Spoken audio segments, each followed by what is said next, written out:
চলো এখানে বমটা ফুটাই। হ্যাঁ চলো স্যার, এখান থেকে চলে যান, এখানে বম ফুটাবো।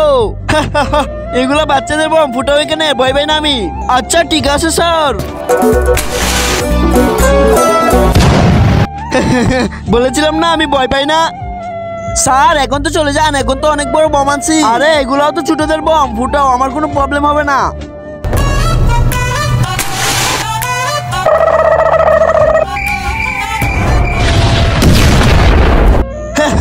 বলেছিলাম না এটা নষ্ট বম।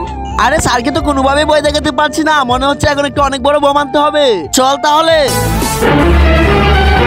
স্যার এখন তো অনেক বড় বম আনছি, এখন তো ভয় পাবেন। আরে তুমি যত বড়ই বম আনো না কেন, আমি ভয় পাই না কোনো বমে। স্যার একবার তো পিছনে দেখেন। আরে ফুটাও ফুটাও, আমার কোনো সমস্যা নেই। তার আগে বন্ধুরা, তুমি কোন দেশকে ভালোবাসো, ইন্ডিয়াকে ভালোবাসো নাকি বাংলাদেশকে ভালোবাসো? আর তুমি যদি ইন্ডিয়াকে ভালোবাসে থাকো তাহলে লাইক করে চ্যানেলটা সাবস্ক্রাইব করে দাও। আর তুমি যদি বাংলাদেশকে ভালোবাসে থাকো তাহলে লাইক করে চ্যানেলটা সাবস্ক্রাইব করে কমেন্ট বক্সে বাংলাদেশের পতাকা দিয়ে যাও। যদি লাইক সাবস্ক্রাইব না করো তাহলে আমি ভাববো তুমি কোন দেশকেই ভালোবাসো না। আরে তাড়াতাড়ি বলো তোমরা। Oh no!